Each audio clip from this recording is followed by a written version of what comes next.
뉴욕 증시도 혼조세로 마무리가 됐습니다. 다우지수는 내리고 나스닥은 올라가는 모습이 나타났는데요. 애플의 액면 분할 효과가 다우지수의 하락을 이끌었다, 이런 이야기가 있습니다. 자, 이것뿐만 아니라 은행주들의 하락도 다우지수를 끌어내리는데 한몫을 했는데요. 경기 부양과 액면 분할, 이 내용들이 지금 다우지수에게 조금 약한 모습을 선사했다, 이렇게 얘기가 되고 있습니다. 어떠한 이유들인지 한번 알아보도록 하겠고요. 나스닥이 계속해서 올라가고 있는 상황들, 이 부분도 같이 짚어보도록 하겠습니다. 금융제도를 싹 바꾼다는 금융당국, 일단은 개인 투자자들의 말에 귀를 기울이겠다는 이야기로 평가가 되고 있습니다. 개인 투자자들의 입김이 세지면서 금융당국이 개인들의 이야기들을 더 많이 들어준다는 이야기인데, 기관들이 약간은 찬밥 신세가 된 것 같은 느낌들, 약간 불만을 표시하고 있다라고 하는데 어떠한 내용들인지 알아보도록 합니다. 카카오게임즈가 공모를 시작했습니다. 청약이 이제 지난번에 있었던 SK바이오팜보다 더 엄청날 것이다 라고 얘기합니다. 기관들의 사전 공모에서 1479대 1을 기록을 했고요. 9월 1일부터 9월 2일까지 오늘과 내일 일단 일반 투자자들에게 이제 청약을 받습니다. 카카오게임즈의 경쟁률 어느 정도 될 것인지, 또 어느 정도 금액을 넣어야지만이 어느 정도까지 받을 수 있을 것인지 알아보도록 하겠습니다.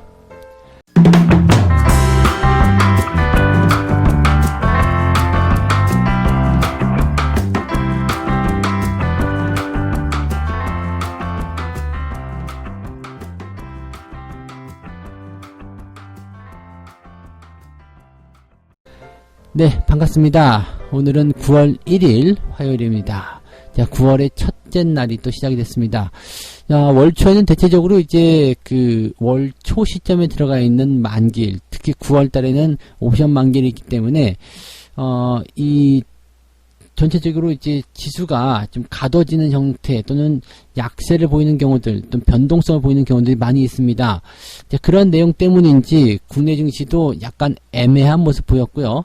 미국 증시도 약간은 비슷한 흐름을 보였습니다. 다우지수는 내려가고요. 나스닥은 올라가는 모습을 보여줬는데, 다우지수의 상황을 좀 보니까 마이너스 0.78% 하락세를 보였고요. 나스닥은 상승을 기록하게 되면서 0.68% 올라갔습니다. 뭐 낙폭 자체가 크게 나타났다거나 상승폭이 크게 나타난 것은 아닙니다만, 일단은 상승과 하락이 갈라졌다라는 부분들은 어떠한 이유 때문인지 좀 알아봐야 되겠죠. 일단 다우지수가 하락한 이유에서는요, 그 애플과 테슬라의 액면 분할 효과 때문이다 라고 얘기가 나와 있습니다. 자, 이런 부분들이 어떠한 의미를 해석하고 있는지 좀 알아볼 건데요. 그 다음에 다우지수를 또 끌어내린 중요한 이유 중에 하나가 은행주들에 대한 이야기들, 경기 부양에 대한 어떤 효과가 나타나게 되면서 은행주들의 좀 상대적으로 불안한 그런 포지션들을 많이 만들었다라는 얘기가 나오고 있습니다. 이런 것들은 또 어떠한 내용들인지 이제 알아보도록 하겠습니다. 자, 우선은 다우지수가 하락한 배경에 대해서 좀 알아봐야 되겠죠. 애플이 4대1, 테슬라는 5대1의 액면 분할을 만들어냈습니다.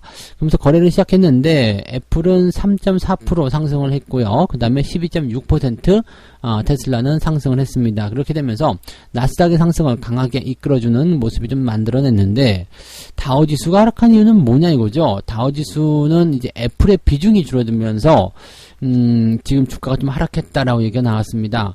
S&P 500이라든지 나스닥 같은 경우는 이제 시가총액에 대한 그런 포지션들이 있습니다. 그래서 지금 지수에 대한 포지션을 보게 되면 다우지수, 그 다음에 나스닥, 그 다음에 S&P 500 이 세 가지를 대체적으로 이제 3대 지수로 평가를 하죠.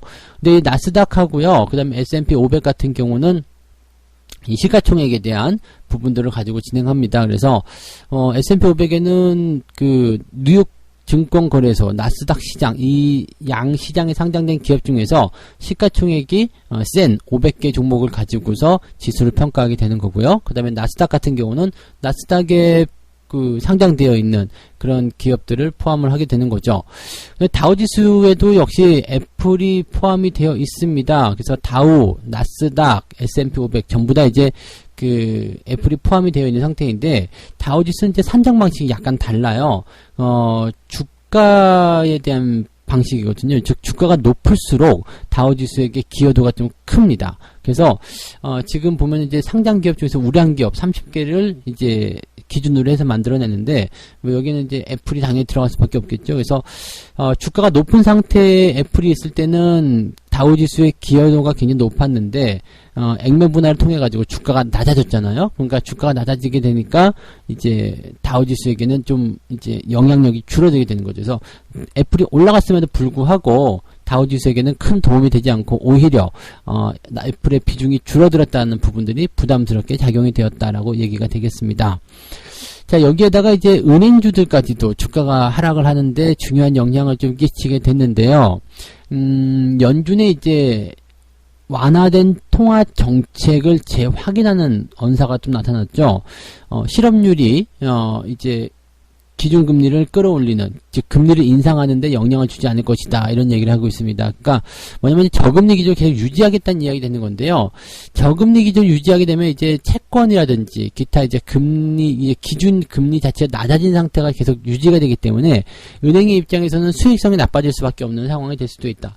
근데 뭐 사실 은행의 입장에서 본다라면 예대 마진을 가지고서 진행하기 때문에 이것이 뭐 그렇게 수익성을 나빠지게 만들 것인가라는 것에 의문이 좀 나타날 수 있겠습니다만은 어쨌든 국채 금리가 하락을 하게 되면서 JP모건이라든지 시티그룹, 뱅크 오브 아메리카 이런 기업들이 모두 2% 이상 하락하는 모습이 좀 나타났습니다.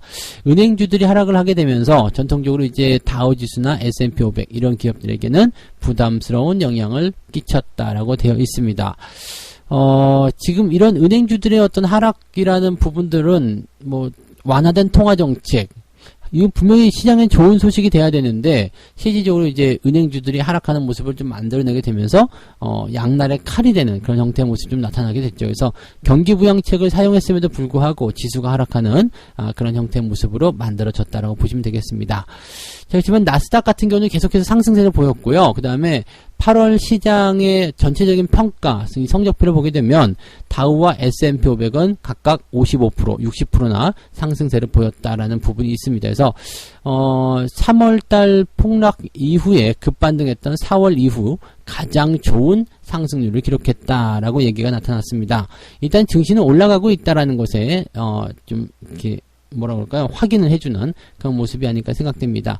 지금 애플이라든지 은행주 이런 쪽에서의 변동성은 일단 제한적으로 보는 움직임이 조금 많다라는 이야기가 좀 나타나는 거기 때문에 시장은 여전히 강세 흐름을 유지하고 있다, 이렇게 보셔도 좋을 것 같습니다.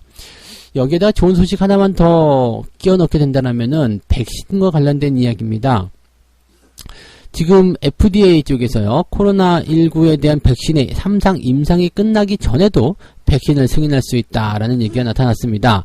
현재 이제 중국이라든지 러시아 쪽에서는 이제 이 백신에 대한 그 사전 승인이죠. 이런 것들이 이제 임상 3상이 들어가기도 전에 승인한 사례가 있기 때문에 미국에서도 가능하다, 이렇게 될 수가 있겠죠.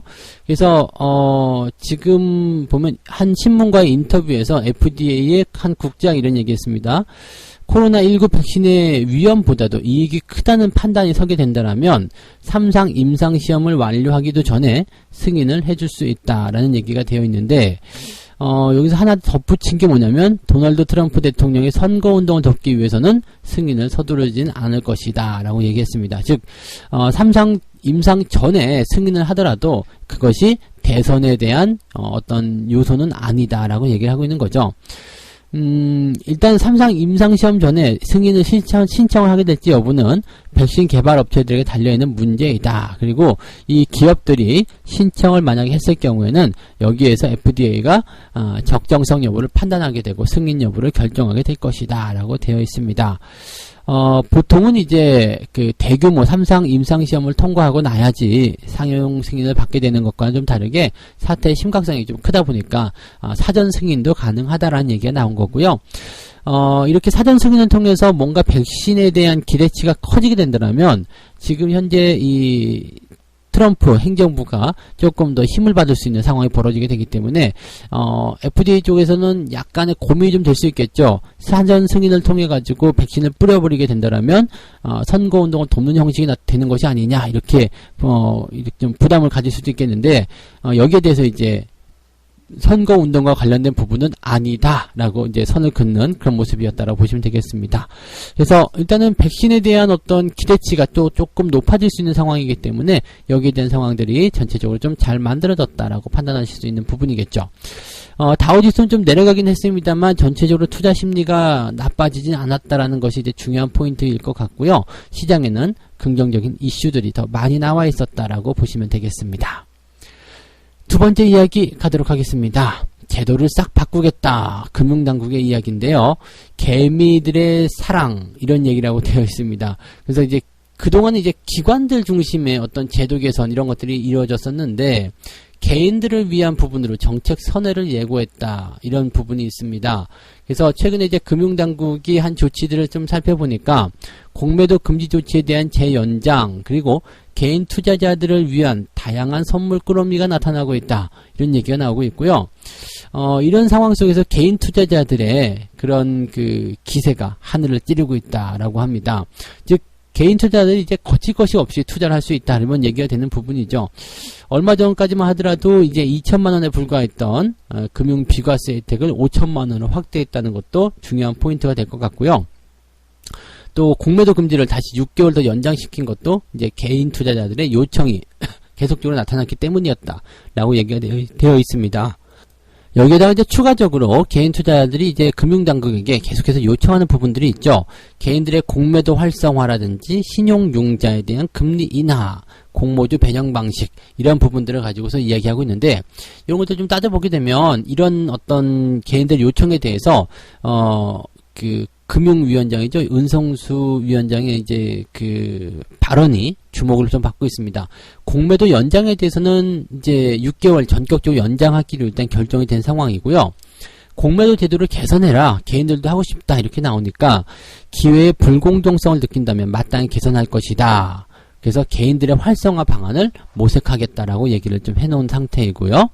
신용융자에 대한 금리, 기준금리가 인하됐는데도 불구하고 융자금리가 전혀 변동이 없다. 이것은 사실 은행이나 이런 금융회사들의 어떤 횡포라고 좀 얘기들 많이 나오는데 여기에 대해서는 이제 개인 투자자들의 개선 요구가 당연한 것이다. 기준금리가 인하되면 융자금리 당연히 떨어지는 것이 맞는 것 아니겠느냐. 여기에 대해서 이제 좀 살펴보겠다라는 얘기가 좀 나왔고요.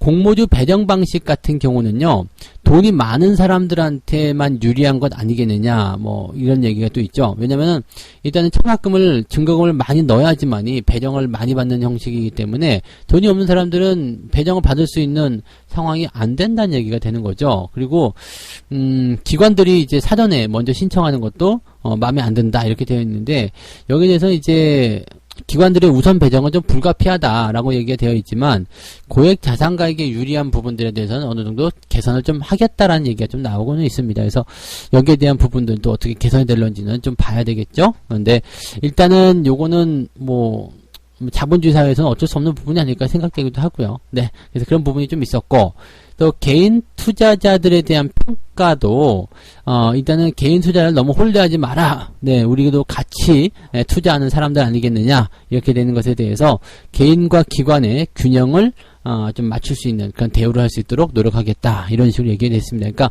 개인 투자자들 눈치를 상당히 많이 봤다, 편의를 많이 봐줬다라는 쪽으로 일단 평가가 되고 있는 부분이 되겠죠. 그 중에서 이제 특히 이제 공매도 금지에 대한 부분을 두고서 일단 여러 가지 비판도 좀 나오고 있는 모습이기도 합니다. 지금 시장에 어떤 과열이 우려되고 있는 상태, 그래서 여기에서 공매도를 금지하는 거, 이것은 조금, 좀 명분을 부여하기 어려운 거 아니겠느냐. 사실 시장이 많이 올라왔는데, 여기다가 이제 공매도를 금지하게 되면, 사실은 나중에 공매도가 풀렸을 때 개인 투자자들이 손해를 많이 볼 수 있는 것 아니겠느냐. 이런 그 걱정거리가 나오고 있는 상황이기도 하고요. 또 한 가지는 이제 신용금리가 낮아질 경우에, 이제 비투를 조장할 수 있다. 이런 얘기도 있습니다. 이제 공매도가 금지된 상황에서 주가가 계속 올라가는데, 신용 금리까지 낮아지게 된다면, 이제 더 많은 빚을 써서 들어오게 될 것이다. 그래서 나중에 하락장을 만나게 됐을 경우에 개인 투자자들이 큰 피해를 볼 것이다. 뭐 이런 얘기를 하고 있습니다. 증권업계 관계자들은 뭐 이런 정책 방법들이 맞는 것처럼 보이지만, 실제로 이런 문제들이 있기 때문에 이러면 안 된다라고 얘기를 하고 있다라는 이야기인데, 이것은 천만의 말씀이고 만만의 콩떡인 것 같죠? 네. 자기들 입장인 것 같아요. 왜냐면 공매도가 풀리면 하락장에서 개인 투자자들이 큰 손해를 볼 수 있다고 지적을 하는데, 이것은 사실 공매도의 어떤 뭐 순기능을 가지고서 계속 얘기하는 부분이겠습니다만, 공매도가 있어서 이렇게 그 버블을 뭔가 제한한다거나 그러지는 않는다고 보시면 되겠습니다. 증시가 올라가는 부분들에 대해서는 기업의 가치가 또는 기업의 평가에 대한 부분들이 어느 정도 상승함에 따라서 상승한 그 같이 나타나는 부분들이 있기 때문에 꼭 공매도가 이런 부분들을 제한시키고 있다라고 생각하실 수는 없는 부분이겠죠. 그래서 개인 투자자들이 좀 무리하게 투자만 하지 않는다라면 크게 손실 볼 만한 이유는 전혀 없다고 생각합니다. 그래서 공매도 금지를 통한 주가 상승이 어느 정도 도움이 되면 됐지, 글쎄요 라고 생각이 좀 드네요. 하락장에서 개인 투자자가 큰 손해를 볼 수 있다, 꼭 공매도 때문에 그럴 것이다 라고 생각하기는 어려울 것 같고요. 자, 그 다음에 신용금리가 낮아질 경우에 지나친 빚으로 조장할 수 있다. 물론 금리가 낮기 때문에 더 많은 빚을 사용할 수도 있겠습니다만 그 역시도 마찬가지인 것 같아요. 증시가 상승하는 과정 속에서 이 신용을 사용해서 뭔가 수익을 더 챙길 수 있는 부분들이 생긴다면 레버리지 효과가 있기 때문에 괜찮죠. 하락장 전에 준비를 충분히 하면 나쁘지 않을 거라 생각합니다. 근데 여기서 금리까지 낮아질 경우에는 하락장에서 개인들의 큰 피해가 생길 수 있다. 그거는 하락장이 나왔을 때 이야기고요. 하락장이 지금 당장은 나오지 않을 거 생각되는 시점에서 신용금리에 대한 부분들까지 걱정할 필요가 없겠죠. 그러니까 이거는 업계의 입장이 아니겠는가라는 생각이 좀 드는 부분이기도 합니다. 그래서 기관들이 약간은 조금 서운한 기색을 내비치고 있는 것이 아닌가, 이렇게 우리가 판단을 해볼 수는 있을 것 같습니다. 어쨌건 금융당국의 이런 정책 선회, 이런 부분들은 개인 투자자들에게 상당히 도움이 되는 부분들이 많이 있기 때문에 긍정적인 요소들이 많이 있다라고 생각하셔도 좋을 것 같습니다. 세 번째 이야기 가도록 합니다. 카카오 게임즈가 이제 그 청약을 시작을 했습니다. 기관들은 이미 진행을 좀 했고요. 1478.53대 1. 그래서 역대 최고의 경쟁률을 보였다라고 얘기가 되어 있고요. 그러다 보니까 이제 공모 가격이 24,000원으로 결정이 되어 버렸습니다. 이제 희망 공모 가격 밴드가 2만원에서 24,000원이었는데 수요가 워낙 폭발하다 보니까 이제 최상단으로 결정이 된 그런 모습인 것 같습니다. 그래서 오늘 9월 1일하고 9월 2일에는 일반 투자자 대상의 청약이 진행이 됩니다. 근데 이제 SK바이오팜을 기준으로 해서 우리가 그 계산을 좀 해보게 되면 이번에도 증거금 1억 원을 갖다 부어도 25주 정도밖에 받을 수 없다라는 전망이 나오고 있습니다. 그래서 사실 이 부분은 네, 조금 회의적이겠죠.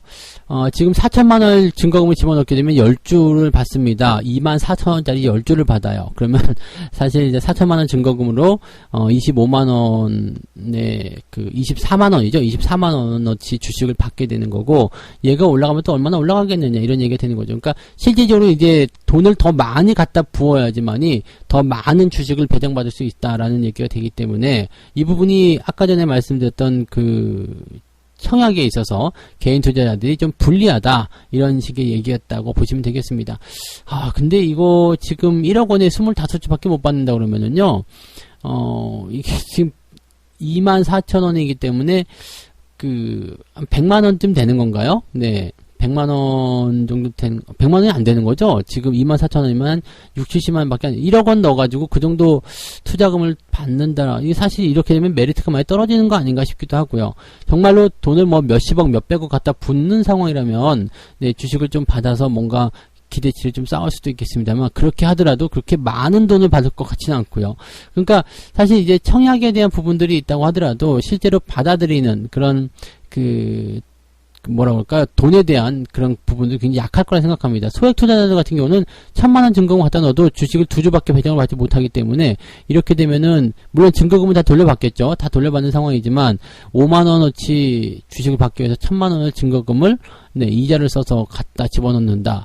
글쎄요 라는 생각이 살짝 드는 모습이기도 합니다. 근데 어쨌건 이렇게 해서라도 청약을 받아서 주가가 상승하는 효과를 노리게 된다면 뭔가 도움이 되겠다라고 생각되니까 들어올 수 있겠죠. 네.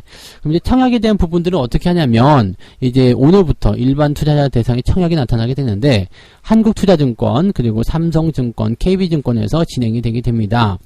이때는 이제 계좌를요, 9월 2일까지 개설을 해야지 되는데 비대면은 상관없는데요. 영업점에서 즉 창구에서 오프라인에서 계좌를 개설하는 경우는 오늘까지 개설이 돼야 됩니다. 9월 2일날 그 영업점에서 개설된 계좌로서는 이 청약에 참여할 수가 없다는 것만 좀 알고 계시면 되겠습니다. 그래서 요즘은 다 비대면 하기 때문에 아마 요 증권사들 이용해서 청약을 하실 분들은 그렇게 진행하시면 될 것 같고요.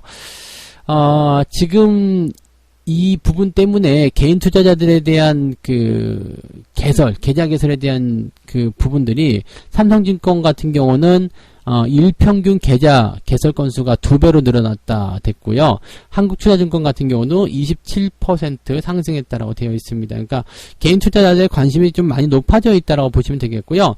실질적으로 이제 이런 계좌 개설을 하는 용도가 이 청약을 받기 위한 모습으로 생각이 되기 때문에 개인 투자자들의 이런 그 청약 대금이 강하게 몰릴 것으로 생각되고 있다. 그래서 SK바이오팜을 넘어섰을 경우에는 또 엄청난 주가 상승이 예상될 수 있다고 보여지는 부분이 있습니다. 다만 이제 기관들의 그 청약이 이 보호예수에 대한 부분들이 조금 약했어요. 그래가지고 이 주가가 어느 정도 상승하게 되면은요, SK바이오팜하고 좀 다르게 기관들의 물량이 좀 많이 튀어나올 수도 있다라는 전망이 나오고 있습니다. 그래서 거기에 대한 부담감도 좀 있다는 것 정도만 좀 참고하시면 되겠고요. SK바이오팜처럼 그냥 기관들은 묶여있고 외국인들은 파는 그런 형태로 가는 것이 아니라 카카오게임즈 같은 경우는 기관들도 같이 상장 이후에 매도가 나올 수 있다는 것 정도를 참고하시면 될 것 같습니다. 그래서 오늘 이렇게 세 가지 이야기 전달해 드렸고요. 다우지수와 나스닥이 내리는, 다우지수가 내리고 나스닥이 올라가는 배경에는 은행주, 그리고, 애플의 그런 이야기들이 있었다라는 것을 좀 참고하시면 되겠고, 그 다음에 그 백신과 관련된 부분에서는 시장에 긍정적인 효과들을 만들어내고 있는 상황이 있다라고 봐주시면 되겠습니다. 네. 그 다음에 제도를 싹 바꾸는 금융당국, 우리한테는 좀 어떻게 보면 상당히 좀 반가운 소식이긴 합니다만은 기관들이 조금 삐져 있는 것 같다라는 얘기를 좀 하고 있는 것 같아요. 그래서 기관들이 어떤 그 딴지 거는 형태의 모습이 계속 나올 수 있겠습니다만은 그냥 무시하시고요. 금융당국이 개인들을 위해서 이런 그 정책적인 부분들을 계속적으로 개선시켜 줄게 된다라면 우리한테는 땡큐다라고 보시면 되겠습니다. 자, 카카오게임즈의 일반 청약이 시작이 되는데요. 생각했던 것보다 경쟁률이 심하기 때문에 받아들일 수 있는 돈들이 많지 않을 것 같아요. 그래서 증거금 많이 갖다 놓고도 큰 수익 보기가 어려울 수도 있다라는 이야기들 여러분들이 좀 참고해서 청약에 좀 임하시면 좋을 것 같고요.